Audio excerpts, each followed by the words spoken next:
Hi guys, my name is Henrik. I'm 38 years old at the moment and I'm from Denmark, and I've got Ankylosing Spondylitis, and that's what I want to talk to you about today.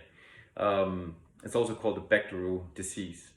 So I was diagnosed with this disease for about 6 to 8 years ago, and really I didn't know what to do. I was in such severe pain.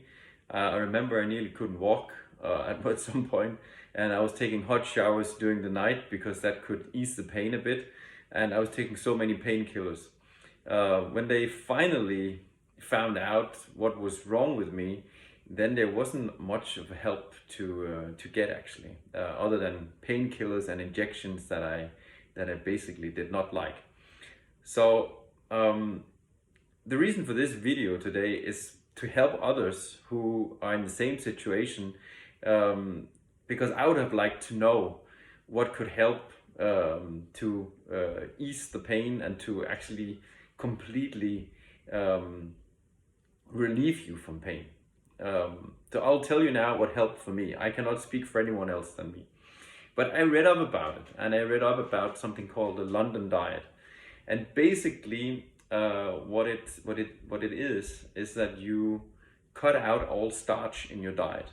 So this means rice, bread, pasta, all kinds of starchy foods.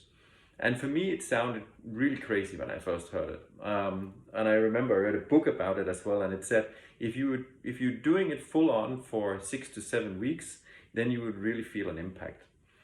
And I can tell you, it's been a massive impact. There's been a massive impact on my life because it helped. So there's hope out there for you who's sitting watching this channel and you have a lot of pain. Then I would suggest that you try this out. So basically I cut out everything, and after these 6-7 weeks I really start to feel better. I could run again, I could work out again, I could bike, I could go on my bike again, all these things. And since then I have just been feeling really great, to the point that at one stage I was actually, I felt completely normal. And then I started to cheat, and I cheated for I think a whole year or something like that, where I was eating a little bit of cake, I was eating bread again and stuff like that. But that hit me, because what I think has happened is that when my sickness was on its highest, I think that my inflammation levels, they were really on a high. And then you eat all this starch-free food, and then I think it will just go down. And then when you then cheat a bit, then it goes a little bit up and down. You don't really feel it, but like I did for maybe a whole year, I was eating starchy food, then it explodes at one point, which it did. And now I'm more or less back on my AS diet. So what I want to show you today is actually just my fridge and tell you what I eat. So I'll open up my fridge for you, because it's actually not all that bad to be starch-free. So for example, in the morning I eat Greek yogurt. I know that not all of you can eat milk, but you can try it out. Try out if milk products is a problem. For me, it's not. So I eat Greek yogurt, and I eat it with all kinds of good anti-inflammatory berries. So that will be raspberries. I eat, what is this? Blackberries and blueberries also in here. Grapes as well. All that I just dump in the yogurt, and it tastes really good. I put a bit of honey on. So that's my morning routine. During the day I would eat a lot of salads, and I'll put tomatoes in, avocados in, all kinds of meats, and cold cuts are also okay for me. Fish also really good. All these things are not a problem. And also eggs I eat a lot of. And then actually I started to eat a lot of butter, because I put it in my scrambled eggs, and it just tastes really good. And now that you don't eat starch, don't worry about the butter if you eat a lot of that, because it won't make you fat, because you don't eat all the starch. So I eat a lot of butter, and I eat a lot of cheese.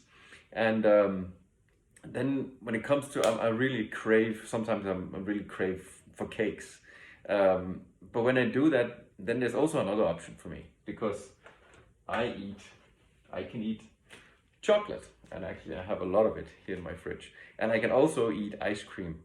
So I mean, it's not all that bad. And there's always other things you can choose. For example, here in Denmark, where I'm from, we eat a lot of rugbrød, it's called in Danish, or rye bread. And I really like that. So instead of that, I'm having a paleo bread, which my mom has made for me. It has another taste, so it's not as good as the normal bread, but what I do is I cut this into some slices and I put it in the oven in 200 degrees for 5-6 minutes, and then it's quite crunchy. And then, yeah, then that's also really good. And then I can put cold cuts on that. So this was just a very short video about me and what I eat, and I hope that you find it helpful. And you're more welcome to put some comments in if you want. I'll be happy to answer them. And if you want more videos, then I'll also be happy to do that. But this was my video about ankylosing spondylitis and my diet. So hopefully you will find it helpful. Have a good day.